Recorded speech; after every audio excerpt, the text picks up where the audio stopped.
Yeah, I just want to be the greatest. It's your boy HifiVega, and today I'm here to talk about 5 different types of tools that every car audio guy should have.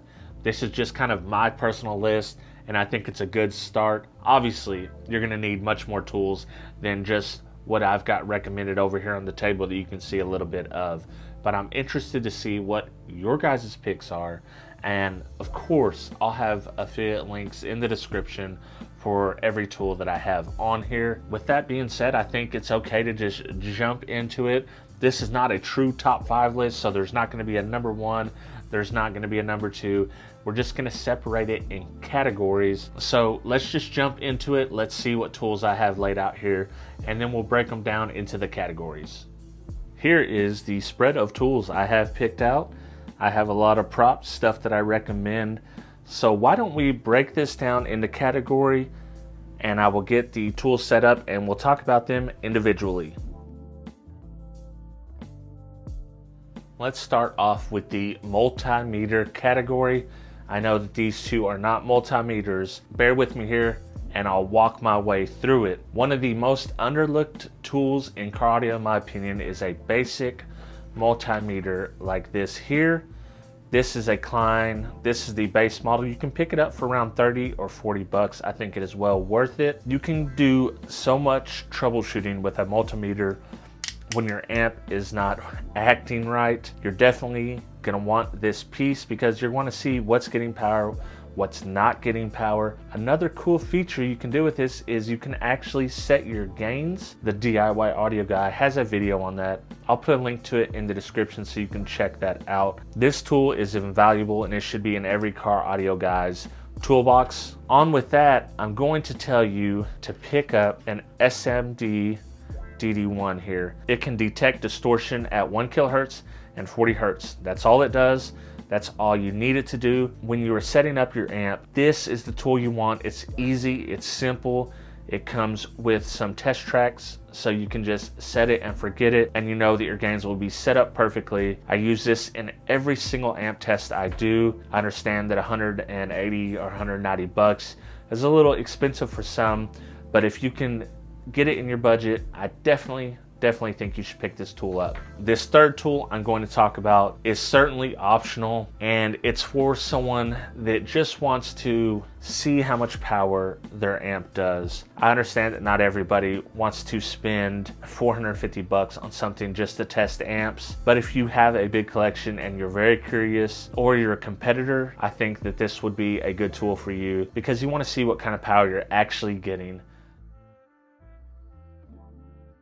The next category we're going to talk about is screwdrivers slash drills. You're going to want both of these, and these are 2 of my favorites. We'll start with the Milwaukee. This is the M12 Fuel. This is a compact little 12 volt drill that'll do everything you need to do. This definitely comes in handy in tight spots. You know, if you're drilling something out or you're trying to drill a hole inside your firewall, the size of this drill comes in handy. You wouldn't believe how well this fits into tight spots.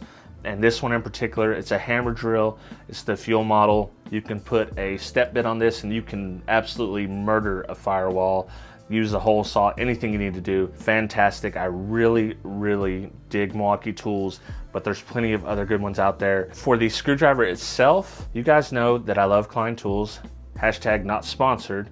But if they want to sponsor me, I'll definitely take that sponsorship. Always going to need a regular screwdriver. This one in particular is the multi-bit, so you get several different heads, Phillips, 2 Phillips, big Phillips, but then also within that, you can go a small flathead, you can go a large flathead. You've got a Torx right here. On the other side of this Torx, you have a Robertson bit, which is a square drive here, 2 different sizes, as well as another nut driver size. These are intended for electricians, but I really dig these, and I think that it's a great tool to use in car audio. The next category I want to talk about is cutters. I have 3 different types here.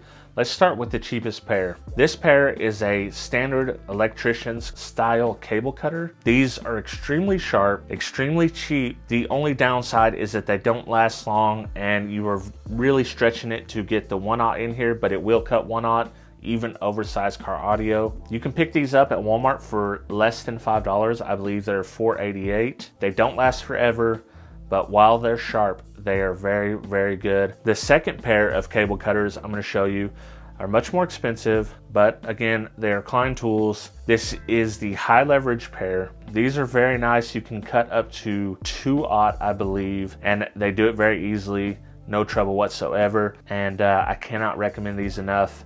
They have a cheaper pair as well with different handles that would be more of a dip style handle. They cut just as well, so it's whatever your preference is. And I believe the cheaper set is only about $30. And it's a tool that'll last you a very, very long time. Now this tool right here, very important. You can get these very cheap. You can get these for around $4 or $5. Flush trim cutters. This is kind of a high wear item. You will use this a whole lot if you want to do any kind of clean wiring and be like my man Dean from 5 Star Car Stereo. He likes to use a lot of zip ties, and you know what? Most of us do. The next category is crimpers. Let's talk about my favorite style first. My favorite style is the hydraulic crimper. You can pick these up for under $50 on Amazon. I believe Harbor Freight even sells a pair for $60 to $70. They use 2 dies, easy to use. They make a very secure connection, a cold weld. I will make a case for the humble hammer crimp. Now the hammer crimp is not as good as the hydraulic crimp, but in my testing, and if you haven't seen my testing, I will leave a link below on all my testing of how to crimp a lug, how to solder a lug, all that type of stuff. But the hammer crimper, which can be picked up for $20, is definitely a solid investment. It's easy to use. It's sometimes faster than using the hydraulic crimper. I've cut these open as well, and they're very close to what a hydraulic looks like. It's almost one solid piece of metal. In my opinion, if you're on a budget and you just need to get 1 or 2 builds done, this is going to serve you well. The next category is Allen keys. I have several examples here. You always are going to need some sort of Allen key when you're in car audio. There are several different types. I'll show you my 2 favorites, and then we'll go to a few other types. My number 1 favorite is the T handle with a ball head at the end of it here. The reason I like that ball head right there is because you can really get this thing at an angle, any tight angle, and it'll work. And if you need a little bit more oomph, you can use this end right here and have a long handle to turn it with. The other set that I like is this long handle ball head, just like before. And this set right here is pretty nice. It keeps them all organized. It's easy to use. I love the long handle ball head ends. These sets right here, these are definitely not my favorite sets, but they're useful because it keeps them all in one. I have standard on this side and I have metric on this side. It has the most common sizes. It's pretty easy to use. It can get in the way just because the way that it works. You know, sometimes this big bulky handle can be in the way. This type right here is my least favorite type. And these are just small, hard to use. They don't have a long handle. They don't have a ball end here. And they're just not as useful as I think that they should be. All right, you got to check out the 5 categories. Do you, at home watching, do you have any categories I should have added to this list? Do you have any different tools within these categories that you would have chosen over the Klein tools I pretty much picked? You know, I'm a bit of a Klein fanboy, but there's plenty of great brands out there. Konceptz, Channel Lock makes a lot of really nice stuff. Snap-on, of course. So let me know what's your go-to tool or product in every category if I didn't already have it listed. Yeah, let's just keep the conversation going. I hope you do enjoy this type of video. It is a little bit of a different video because we're checking out tools of the trade or tools of the hobby. And I think it's kind of fun because I like tools just as much as any other guy. And I think that some of you do as well. With that being said, I think I'll just catch you guys on the next video. I appreciate each and every one of my Patreon supporters, but I want to give a special shout out to the $6 or more members.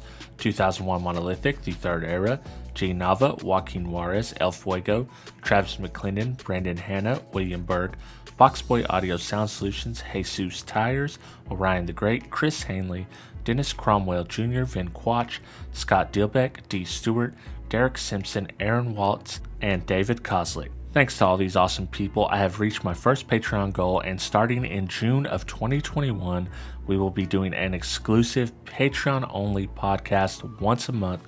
If you've ever considered joining, now is the time. You will get this content even at the lowest level. Check me out at patreon.com/HifiVega.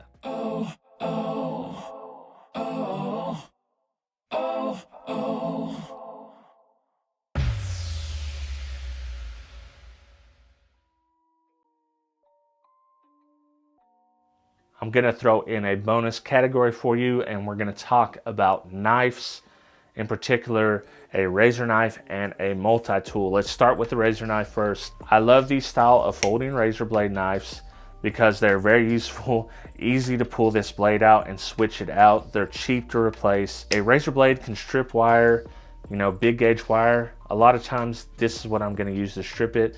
It's just easier. It's something that I always have on me. This style to me is preferable over, just a basic style old school razor blade because it folds up, it's compact. You can see the difference in size here between the two.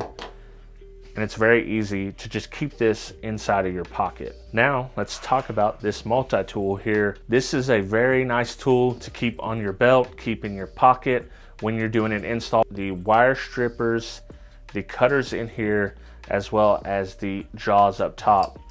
So you can strip, 14 to 10 gauge wire and then solid wire, of course, here. You've got a wire cutter here, and you can use the jaws if you need to pull wire through. These are cross-hatched. It's very nice for pulling wire through. On top of that, you have on this side a flat blade screwdriver tip right here. Very thick. This is a real flat blade style heavy duty screwdriver. On this end you have the Phillips head, and again, like the other one, you get a true real Phillips head here. Heavy duty, sturdy. This one's not going to break off like some of the cheaper multi-tools that you may have seen. And on the other side, you get a very heavy duty, very sharp drop point knife. This has come in handy when I don't have the razor on me. I can use this to strip wire pretty easily. It does a very good job of it. It comes very sharp, so you don't even have to worry about sharpening it yourself when you get it, right off the bat anyways. Hey, you're still here. Since you're here, let's talk about Patreon. If you don't want to hear about Patreon, you can sign off now because that's what I'm talking about. But I am very excited. I've just reached my first goal. There is going to be a Patreon exclusive podcast every month for Patreon members, all the way from the lowest tier at $2 all the way up. So if you've ever considered joining Patreon, now is the time. We have more exclusive content than ever at the $10 level. I'm also going to do a monthly live stream where I just kind of go behind the scenes like I did on the video editing, but it may be an amp dyno that you see, 2 or 3 weeks earlier. It could be a sub test. It could be many different things, but I think it's all going to be good. I've also added a merch tier where every 3 months you get an exclusive piece of merch. It starts off with a coffee cup. You go to a t-shirt, a long sleeve t-shirt, and then finally a hoodie. And none of this will be available to anybody but people on the Patreon stream. Of course, I have regular merch at Teespring in the description below. If you've ever considered, the time is now, and come along, join the Patreon team. I'd love to have you. And if not, just keep watching the videos, hit the thumbs up, subscribe, comment, do all that stuff. I really appreciate you, especially the Patreon supporters.